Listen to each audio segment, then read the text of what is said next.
सोचिए अगर कोई छात्र सिर्फ अपनी जाति, भाषा या पृष्ठभूमि की वजह से कॉलेज में अपमानित किया जाए, अगर शिकायत करने पर भी उसकी आवाज ना सुनी जाए, तो क्या यही है हमारी शिक्षा व्यवस्था?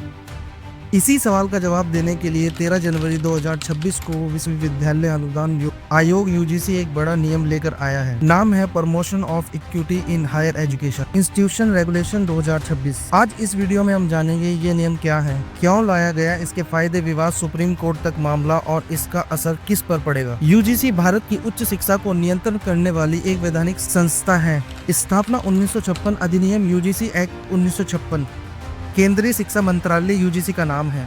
विश्वविद्यालयों को अनुदान देना, शैक्षिक मान्यता तय करना, डिग्री की मान्यता, शिक्षक योग्यता और नियम बनाना। नया नियम 2026 क्यों लाया गया? पिछले कुछ वर्षों में भेदभाव, उत्पीड़न, मानसिक तनाव, आत्मसम्मान से जुड़े मामले बढ़ते गए, इसलिए यूजीसी ने समानता, समावेशन और सुरक्षा को कानूनी रूप देने का फैसला किया।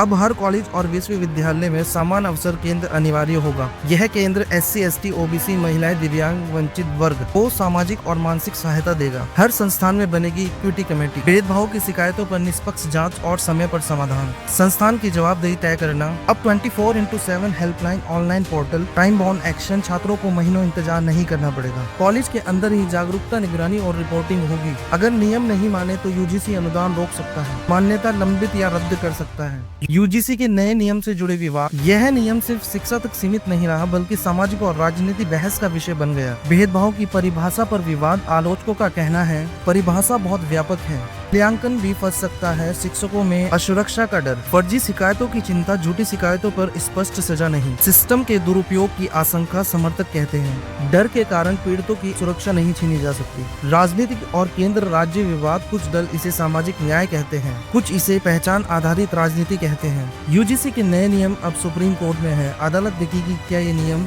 अनुच्छेद 14, 19 और 21 के अनुरूप है। क्या यूजीसी अपने अधिकार से आगे बढ़ रही है? इस फैसले से भारत की उच्च शिक्षा की दिशा तय होगी। सुरक्षित और भेदभाव मुक्त माहौल, मानसिक स्वास्थ्य और काउंसलिंग, समान अवसर और संरक्षण, इक्विटी कॉल और कोड ऑफ कंडक्ट। यूजीसी के नए नियम 2026 सिर्फ कानून नहीं, ये एक संदेश है कि शिक्षा में भय नहीं, भेदभाव नहीं और अन्याय की कोई जगह नहीं। अब सवाल सिर्फ नियम का नहीं, उसके सही क्रियान्वयन का है। आप क्या सोचते हैं, यह नियम अधूरा है या नियंत्रण? कमेंट में अपनी राय जरूर लिखिए। वीडियो पसंद आए तो लाइक एंड सब्सक्राइब जरूर करें। मिलते हैं नेक्स्ट वीडियो में। Bye bye.